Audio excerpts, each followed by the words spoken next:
Bueno, continuando con el contenido del programa del curso, hoy veremos el capítulo número 6, que es el que tiene que ver con fuerzas cortantes y momentos flexionantes en vigas.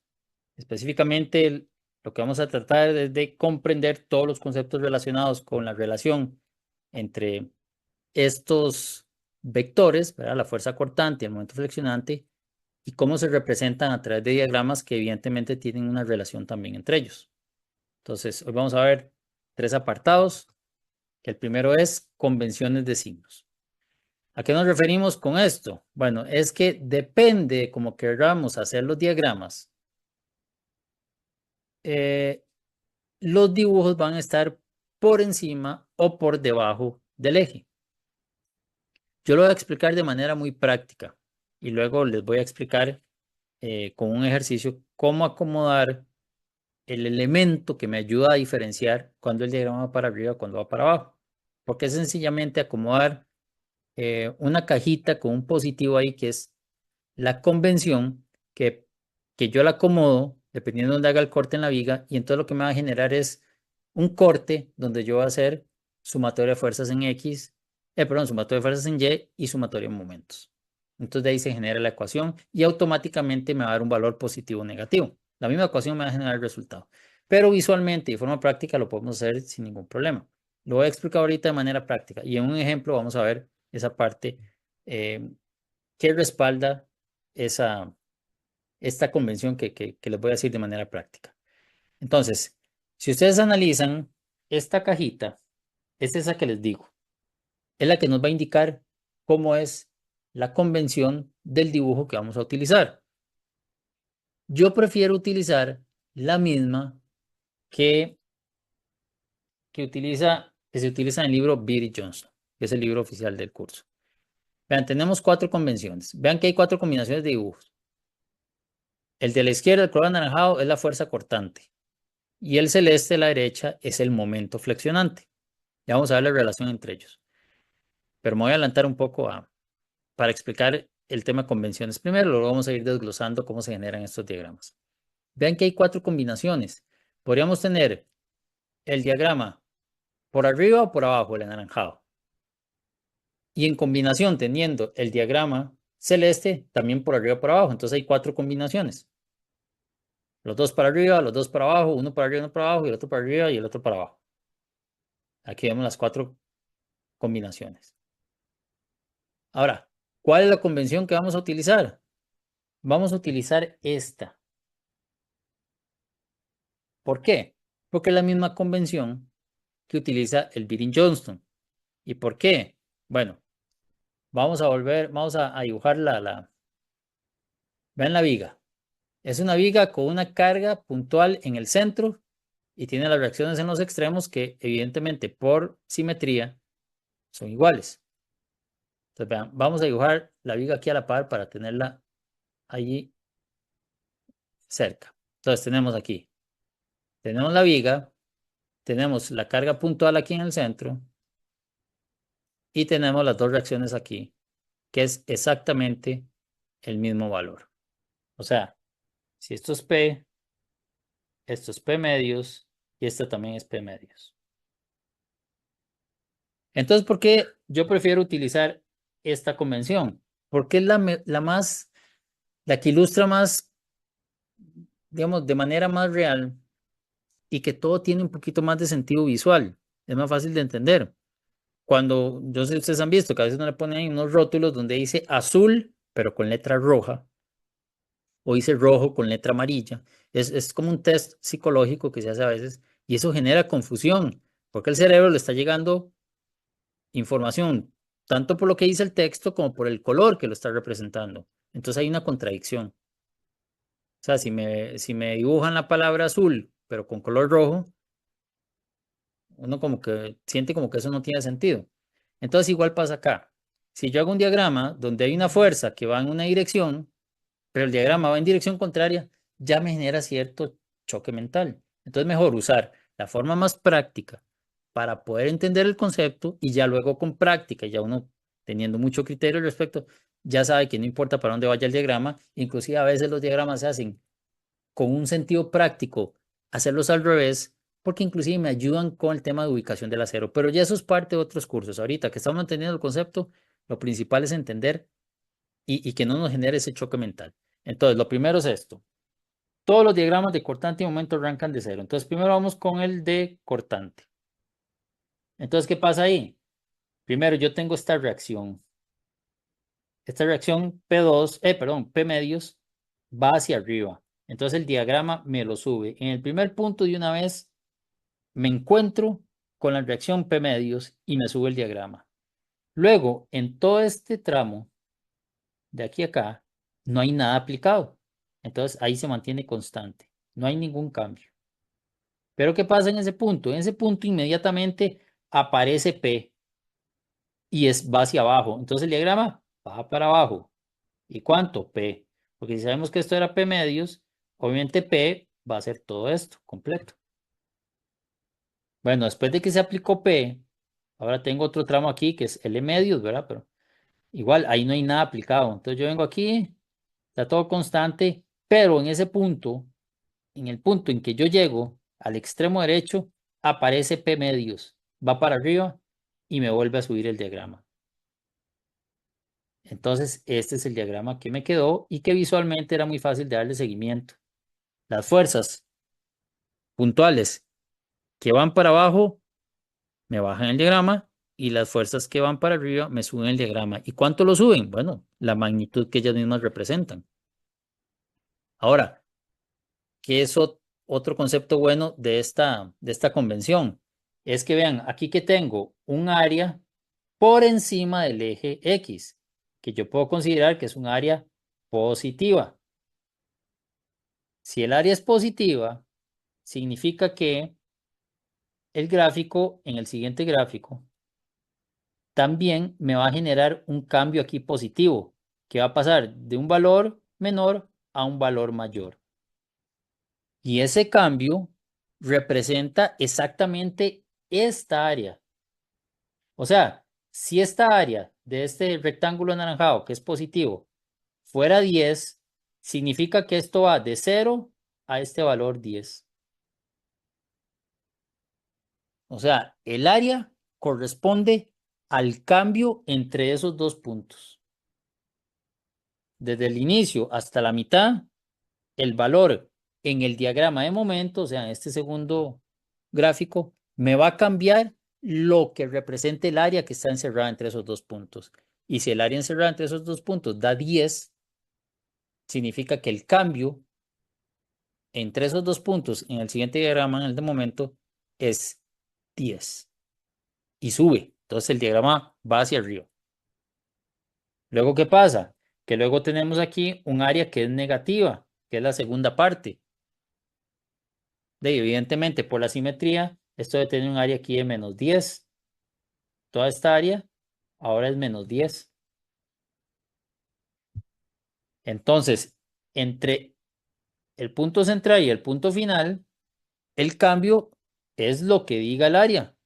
Y entre esos dos puntos, el área es menos 10. Entonces, yo estaba en 10 y me lo vuelve a bajar a menos 10. O sea, me vuelve a bajar menos 10 a partir de 10 y vuelve a llegar a 0. Entonces, el diagrama, tanto los diagramas de cortante como los diagramas de momento, inician en 0 y terminan en 0. Ustedes dirán, bueno, es que este parece que no inició en 0 y no se inició con valor. Sí, sí, porque es que fue en ese momento puntual, la carga puntual me lo subió, pero arrancó de 0 y subió lo que decía la carga de reacción ahí, que era P medios. Entonces ven la relación. Al pasar de diagrama de cortante al diagrama de momento, se sube un grado, porque pasó de un valor constante a un valor lineal. Eso ya lo vamos a ver con más detalle en los ejemplos. Lo importante es entender que esta nomenclatura o esta convención que utilizamos para hacer los diagramas, que es la del Vibry-Johnston, es la que visualmente se entiende mejor, porque fuerzas que van para arriba me suben el diagrama, fuerzas que van para abajo me lo reducen. Y áreas positivas me generan un cambio positivo en el valor y áreas negativas un cambio negativo. Entonces todo visualmente coordina y coincide muy bien. Entonces por eso es el que vamos a ver. Las otras convenciones, pues nada más de darle vuelta al asunto, pero ya vamos a ver cómo se acomoda ese elemento que nos da la dirección de los diagramas. Ok. En este apartado 6.2 que dice momento flector y cortante en vigas. Bueno, cada vez que cortamos un elemento, él internamente estaba en equilibrio. Si no estuviera en equilibrio, hubiera colapsado, se hubiera movido o estaría en movimiento. Pero si tenemos una estructura que está en equilibrio, como esa que se ve, digamos, aquí al lado izquierdo, si hacemos un análisis y dividimos todo por partes, pues vamos a tener el diagrama de cuerpo libre de todos los elementos. Pero digamos, nos vamos a enfocar en este elemento vertical. ¿Y qué pasa ese elemento vertical? Que además de que colocamos todas las fuerzas que interactúan, vamos a hacer un corte aquí. ¿Qué va a pasar? Que cuando yo analizo este tramo aquí arriba, todo se mantiene ahí, la carga que tenía. Pero aparece ¿quién? Aparece una fuerza axial, aparece un cortante y aparece un momento. Y cuando estamos analizando todo en dos dimensiones, podemos contar con tres ecuaciones: sumatoria de fuerzas en X, sumatoria de fuerzas en Y y sumatoria de momentos. Entonces, aquí es donde se genera esa sintonía. Cada vez que cortemos un elemento, nos van a aparecer tres vectores: cortante, axial y momento. Importantes, cortante y momento. Axial no es que no sea importante, pero muchas veces cuando tenemos vigas que solamente se aplican cargas verticales, entonces no hay carga axial. Entonces solamente nos debemos preocupar por el cortante y el momento. Igual podemos graficar los diagramas de axial ya por aparte, pero el axial es otro tema que luego vamos a ver. Ahorita nos vamos a enfocar en qué pasa con la fuerza transversal que llamamos cortante y el momento flexionante.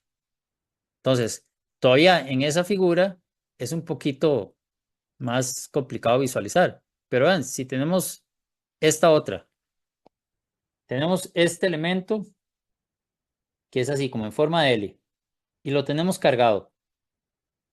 Y además hacemos un corte aquí, ¿qué va a pasar? Que se nos va a dividir en dos partes. Obviamente esto tiene que ir en sintonía con eso. Mismas magnitudes, misma línea de acción, pero sentidos opuestos para que se contrarresten. Porque al volver a pegar los dos sectores, se neutralizan y vuelve a caer en equilibrio como estaba originalmente. Igual pasa acá, en esta de arriba, donde teníamos esto que se genera acá, es lo mismo que se genera acá, perdón, sí, lo que se genera acá, ellos se van a contrarrestar. ¿Ok? Tienen que contrarrestarse para que esté todo en equilibrio. ¿Ok? Ahora, ¿qué pasa en una viga? Que era lo mismo que les decía ahora. Bueno, tenemos una viga con varias cargas aplicadas y queremos hacer un corte por acá. Bueno, al separar, este ya es el diagrama cuerpo libre, al separar eso, pues obtengo el sector izquierdo y el sector derecho por separado, y donde estos vectores que se generan se van a neutralizar entre ellos, porque si yo los vuelvo a pegar, vuelvo a tener el equilibrio. Ojo la forma que tienen esos, como que se nos parece algo, ¿verdad? A la cajita aquella, que decía una caja positiva ahí, que teníamos una convención ahí, donde teníamos ahí como una cosa así. Esas cajitas que teníamos cuatro arriba diferentes, ya empezamos a ver dónde es que hay como cierta conexión o cierta coincidencia. ¿Ok? Que eso lo vamos a ver con los ejemplos. ¿Ok? Voy a volver a que recuerden las cajitas. Ven, aquí están. Voy a reducir esto para que se vean ahí tal vez. Ven, esta todavía más ocupado más. Ok. Ven, nos podemos hacer aquí como una relación de desde acá esta cajita hasta acá. Ok, entonces vemos que me voy a adelantar un poco. Esta cajita, este lado derecho, yo lo acomodo acá. Y ella tiene un lado izquierdo. Bueno, entonces lo acomodo del lado izquierdo. Si hago el corte, yo tengo aquí un lado derecho. El extremo derecho lo hago coincidir con este extremo derecho. y aquí tengo un lado izquierdo de la viga, del pedazo este derecho, yo tengo un extremo izquierdo, entonces el extremo izquierdo lo comparo con el extremo izquierdo. Cuando yo lo acomodo y me coincide, es que estoy usando esa convención. Pero igual, como les digo, me estoy adelantando un poco y eso lo vamos a ver ahora con más detalle en los ejemplos. ¿Ok? Pero lo importante es entender que cada vez que dividimos un elemento, que lo cortamos, nos va a aparecer una fuerza axial, una fuerza cortante y un momento. En los dos lados, ¿verdad? Tanto acá como acá, pero de sentido opuesto. ¿Ok? Entonces, como dice acá, si estamos elaborando un análisis en dos dimensiones y además realizamos un corte a través de un elemento que se encuentra en equilibrio, aparecerá una fuerza axial, una fuerza cortante y un momento. Es evidente que ambas secciones deberán presentar esos tres vectores con igual magnitud y con sentido contrario, ya que se deben neutralizar para mantener el equilibrio interno del elemento. Bueno, ahora en el apartado 6.3, que es construcción de diagramas por cálculo de ordenadas y por ecuaciones. Aquí vamos a ver un ejemplo de una carga distribuida. Es una viga simplemente apoyada con una carga distribuida. Entonces, esa carga distribuida yo puedo simplificar a una carga puntual para calcular las reacciones. Nada más para eso, porque el efecto va a ser diferente. Pero a la hora de hacer el diagrama, sí tengo que tener presente que el cálculo es con una carga distribuida. Entonces, utilizando la convención que hemos adoptado, vamos a tener esta situación. Primero, de aquí a aquí vamos a subir un grado. Aquí tenemos una carga constante y aquí a través de la integración del proceso también se habla de ecuaciones. En algún momento esto se va a poder expresar con ecuaciones, lo vamos a ver más adelante. Entonces, al ir integrando o en sentido contrario, ir derivando, también podemos ir generando la relación entre los diagramas. Aquí al integrar vamos a pasar a que esto tenga grado 1 o que sea lineal. Entonces, en términos de X va a tener algún tipo de pendiente. Al pasar de acá a acá vamos a volver a integrar y entonces ya vamos a tener una curva de grado 2. Ahora, ¿cómo se puede interpretar esa relación de cada etapa? Bueno, aquí tenemos una reacción. Esa reacción va a hacer que esto nos suba en esa misma magnitud hasta este punto. Ese punto equivale a este valor. Y luego vean que la carga distribuida viene bajando y es una carga distribuida. Entonces, eso me va a bajar con la misma, este valor de W va a ser la pendiente, el valor de pendiente que viene acá. Y llega hasta el otro extremo. ¿Y qué pasa en el otro extremo? Me recibe, que por simetría es igual, otra reacción en B que es igual a la reacción en A. Y me vuelve a subir el diagrama. Y me vuelve a llevar a cero. ¿Ok? Entonces aquí voy a tener un área positiva y aquí voy a tener un área negativa. Esta área positiva va a generar o sea, va a tener una magnitud entre estos dos puntos, o sea, entre el inicio y la mitad de la viga, que serían estos dos puntos, va a generar, o sea, va a tener una magnitud positiva. Ese valor de toda esa área de ese triángulo va a ser igual a este cambio. El cambio que sea, digamos, desde este punto hasta este punto, esta altura o ese cambio que se dio equivale al área positiva. Y luego el área negativa me vuelve a bajar ese valor hasta cero, que en este caso son iguales por tema de simetría. Ahora, ¿cómo generar la forma curva? Bueno, la forma curva se genera a partir de esta interpretación y es que aquí tengo un valor grande y aquí tengo un valor de cero. Entonces aquí tengo una pendiente grande que cada vez se va acostando hasta que se vuelve cero. ¿Ok? Si en este sentido veníamos derivando, entonces integrando, en este sentido vamos derivando. Entonces ahorita vamos a ver de forma textual la relación que se da entre estos diagramas. ¿Ok? Sí, dígame. En la gráfica de momento, también yo lo podría ver como, por ejemplo, donde empieza la viga, llega a L medios y termina L. Por ejemplo, donde empieza la viga, va aumentando la curva o va creciendo porque va aumentando el brazo palanca y va aumentando el momento. ¿A qué se refiere con el brazo palanca?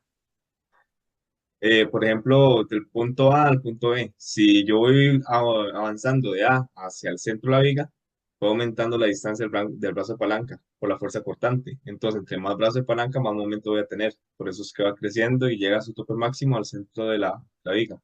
Bueno, también lo puede ver de esa manera. Sí, sí. Solo que digamos aquí esa interpretación es válida porque es un caso muy sencillo. Cuando ya tenemos combinación de un montón de vectores, varias fuerzas puntuales, distribuidas, inclusive momentos aplicados de una vez desde el inicio, obviamente ya eso es muy complicado poder visualizar, pero sí, en efecto también tenemos ese efecto, ese incremento en el valor del momento debido a un mayor brazo de palanca. O sea, es bueno que lo vean también desde ese punto de vista. Es bueno verlo desde varios puntos de vista porque al final todo se complementa. Entonces, no, muy válida la observación. Ahorita vamos a ver textualmente la información que resume esto. em, y que cuando uno lo lee, no es como muy entendible hasta que lo compara con los diagramas. Entonces, vean, aquí tenemos esa relación que dijimos. Para ir de la ecuación de carga a cortante, vamos a integrar. Y para ir de cortante a momento, vamos a integrar. Eso ya nos quedó claro, ¿verdad? Bueno, aquí está en el otro sentido, porque aquí igual no importa, es lo mismo. Pero vamos integrando este sentido. Vamos de carga a cortante y de cortante a momento. Y abajo está igual, solo que puse la carga abajo, pero digamos, va de carga, se integra hacia cortante y luego se integra hacia momento. Obviamente en otro sentido hay que derivar. Entonces, ya eso expresado en palabras, tenemos aquí relación carga cortante. Ya tenemos claro el diagrama de fuerza o de cargas y el cortante. La pendiente de la curva cortante es igual a la carga por unidad de longitud en ese punto. O sea, el valor en tiempo real ahí coincidente me va dando esa información. El área de la carga entre dos puntos es igual al cambio del valor del cortante entre esos dos puntos. Y donde el cortante es máximo, la carga es cero. Ok, siempre vimos como la combinación de carga o la configuración de carga como un poco ahí menos fácil de apreciar, pero sí tenemos muy claro la relación, ahora sí, de cortante a momento. Y es la misma relación, pero si lo vemos ahora, ya va a ser más fácil de entender. Ahora sí, mentalicémonos en los últimos diagramas que vimos de cortante y momento. Relación cortante-momento. La pendiente de la curva de momento es igual al valor del cortante en ese punto. No debe haber carga concentrada en ese punto. Si hay una carga concentrada, me hace un cambio drástico. Eso sí, ya. eh, luego lo vamos a ver con ejemplos. Pero digamos, si todo es así, continuo, la pendiente de la curva de momento es igual al valor del cortante en ese punto. Eso fue lo que hicimos acá. O sea, cada valor de esto, perdón, cada valor de esto me da la pendiente en dónde, allá abajo. Entonces aquí tiene un valor grande, pendiente grande. Aquí ya son valores intermedios. La pendiente es cada vez más pequeña. Hasta aquí cero, cero. Entonces, el cortante en tiempo real o correspondiente en cada punto me da la pendiente en el diagrama de momento. El área bajo la curva de cortante entre dos puntos es igual al cambio en el valor del momento entre esos dos puntos. Fue igual lo que dijimos, que esta área que está aquí, el valor es la diferencia entre estos dos puntos. O sea, es el incremento que se dio acá. Igual que esta área, al ser negativa, hace que el cambio sea negativo y me la vuelva a hacer. ¿Ok? Y donde el momento es máximo, el cortante es cero. ¿Ok? Donde el momento es máximo, el cortante es cero. Entonces, si lo hago leído, se pierde uno, pero ya cuando voy con el diagrama, pues es más fácil darle seguimiento. Ok, entonces ya aquí se resume de manera textual la relación que se da entre los diagramas y que acabamos de ver cómo se configura y que el dibujo esté por encima o por debajo del eje va a depender de la convención que hayamos escogido.